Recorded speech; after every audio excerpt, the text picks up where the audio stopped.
The blonde girl, who was lying on the bed, moaned quietly. She opened her eyes and saw a white ceiling. Hey, you're awake. Good morning. Elizabeth looked over and saw Mitchell sitting next to her bed.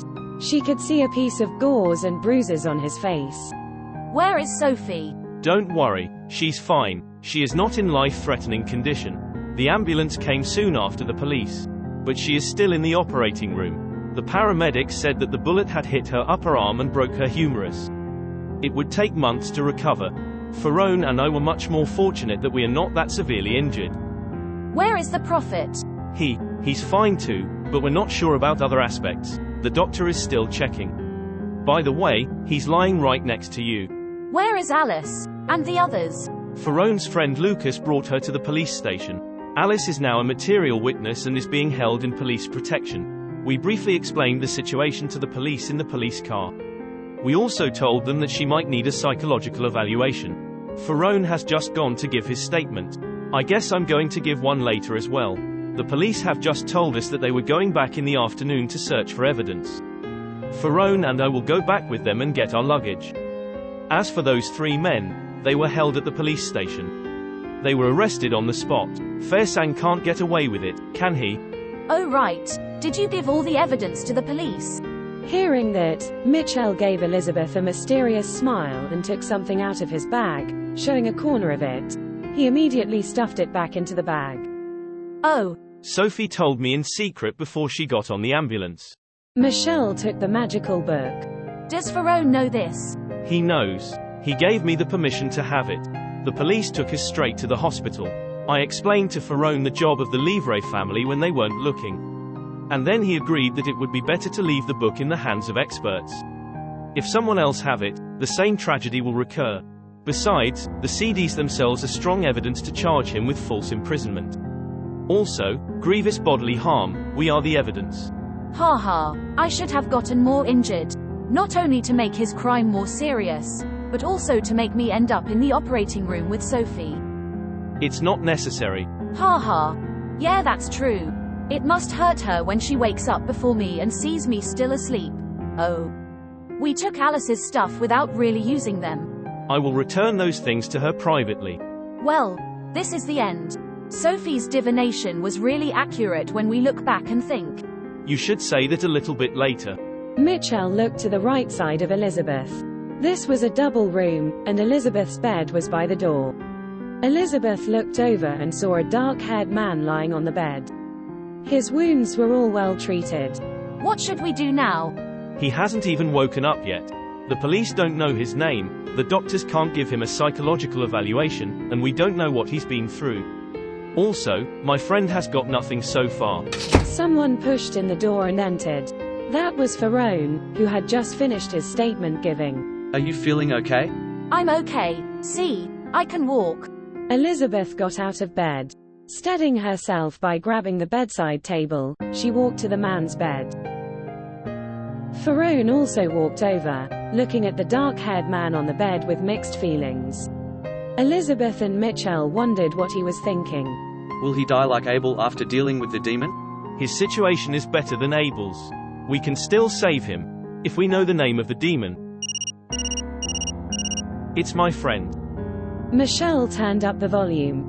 They heard a manly voice from the phone. Hey Michelle, I found it. Danjapila, the greedy, wise, and clever demon. It knows everything and never lies. The type of demon you can talk with. It will show itself after accepting offerings and being summoned. People can get answers from it, but they need to pay prices or offerings accordingly. It aims for a fair trade while maximizing its own benefits, so it will tempt people to keep trading with it until they cannot offer anything more. My apologies. There are demons of the same kind, so it took me a while to confirm which one it is exactly.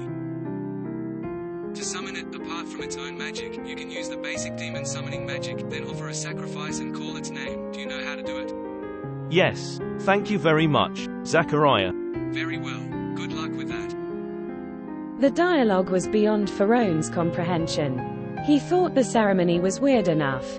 Now they were talking about summoning demons. He could never imagine that things that happen only in movies could ever happen in reality.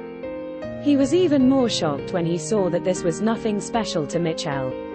And the wounded girl was not stunned nor shocked as well. With that comparison, Ferone seemed like a bumpkin who knew nothing. Mitchell hung up the phone. From his bag, he took a black candle, a brown glass vial, the silver plate, and a memo pad. Do you, need any help? No, thank you. Something strange will happen, so you can wait outside for a while if you are afraid. Of course, neither of them left. Can you do it yourself? Mitchell set the candle on the silver tray, lit it, and burned the whole memo pad. He then poured liquid from the glass vial over them. The golden yellow liquid had a strong smell of smoke, together with a delicate, elegant fragrance of soil and wood, when it was poured out. They noticed a sweet smell and a smell of scented wood after a while. Frankly speaking, this is the second time I've used this magic. I'm not sure if it will work or not. Mitchell held the silver plate over the prophet's head and repeated the name of the devil under his breath. After repeating for a few times, all the people in the ward came over a strange feeling. Mitchell stopped calling, put down the silver plate and waited in silence. A few minutes later, suddenly, the man on the bed opened his eyes. The man looked at Mitchell arrogantly. It is one of most impoliteness to take away others' sacrifice. And now, you dare to summon me. Were it not for my friend's respect for your blood, I would have done more than this. Greetings, demon. I did not take away your offerings. I will let you get what you deserve. This man has performed the ceremony successfully twice only, so please take the corresponding price only. And that shall be his soul. No exaggeration. Abel gave his soul to you after more than a year. You'll ruin the reputation of demons if you do things in this way. Ha ha. Are you bargaining with a demon? I'm reminding you of the principles of being a reputable businessman. My sacrifice said that he would offer me a rich offering, which was everything he had. Of course, I will take away his flesh, his life, and his soul. He needs to pay his soul even if he used your magic once only. Then, why did Abel, who had used the magic so many times, pay the same price as this man, who successfully used the magic twice only? The cost and the benefit are not consistent. This is what you call fairness. Therefore, the spell is not the true content of your contract. You are the only one who know the real clauses. I guess, the true contract allows the existence of credit period. When the price that the prophet needs to pay exceeds the value of the prophet himself, you will collect all of your rewards, which is everything the prophet has, at once. When everything is born, meaning and value are born with it. I can see into the nature of everything and therefore measure their value. Therefore, in my opinion, my judgment is always just, and fairness always exists on my desk. Two answers, two possibilities of the future. The two possibilities, that belong to other people, equal to the life of a man. What about Abel? How much will you pay for a life? It's not merely a possibility, but the greatest desire of a man. If one values a certain object very much, he won't exchange it, even for a mountain of gold. What these people want to know is the answer that is of the utmost importance in their lives. Therefore, I take away the most valuable thing from them. This is the fairest deal. What a sophistry. The value of things changes together with people's state of mind. They are here because their problems and dilemma trouble them. But once it's over, as time goes by, people will forget those issues. To them, the value of those issues depreciates. However, you're asking them to pay an irrevocable price right away. The world is fickle. How can you blame me for that? A piece of coal is worthless now, but is it worthless forever? Can it become a gem in the future? Even so, it would not be logical to buy a piece of coal at the price of a gem. I make my judgments using the current value. This is the fairest decision. How is that true? Fool, do you know what are you saying? You're wrong. I agree with your reasoning, but you've got it wrong. The prophet sneered. Don't humans have any respect these days? I respect you. That's why I have to point this out so that you may save your fame, wise demon. The most important thing for a man is to solve his current problem. Correct. However, it is not an answer the man wants, but a future. He needs a future that his problem would not exist. That's what he wants the most. Then what is the value of that future to this man?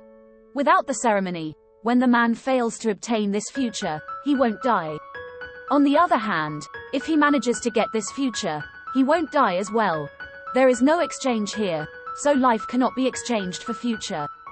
The man loses a future if he obtains another future. Therefore, a future should be exchanged for another future. Ridiculous. As a human, how dare you talk about the future in front of me? Can you see into the future? Can you be sure that a future cannot be exchanged for a human life? I can't. Can you? I don't know you well. I know that you can't lie. At the same time, you are omnipotent and omniscient.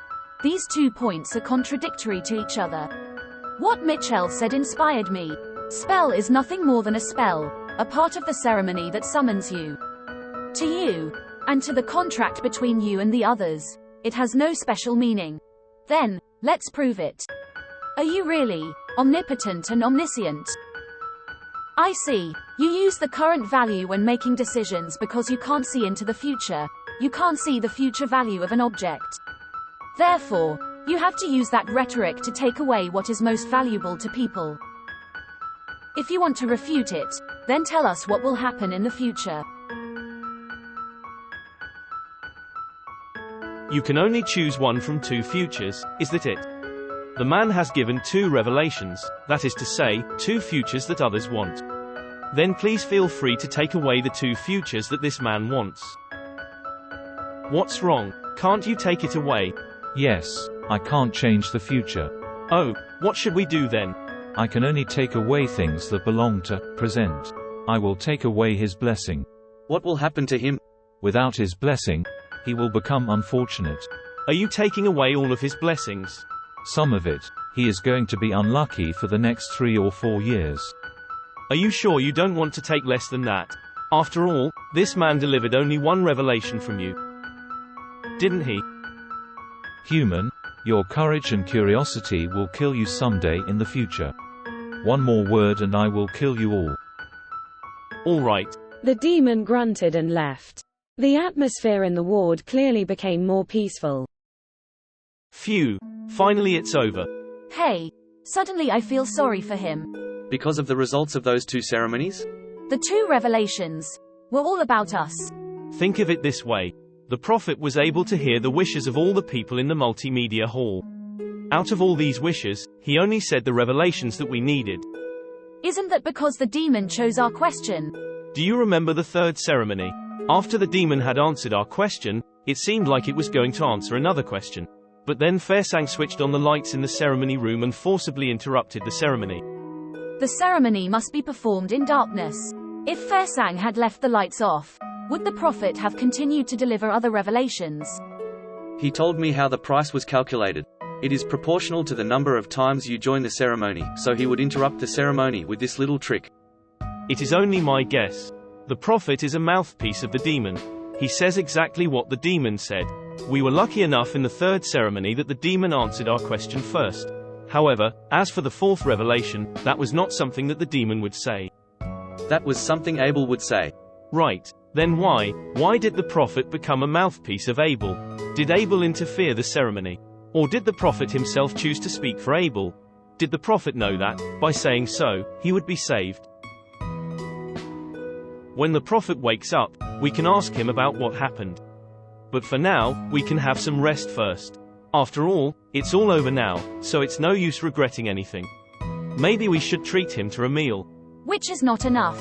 When he wakes up, we can ask him what kind of compensation he wants. Of course. I'll stay here until he wakes up. I'm going to give a statement then. Well, that's a relief. We can talk about what to do next if Sophie is here when I come back later. I'm going to the operating room and wait for Sophie. She must want to see me first when she wakes up.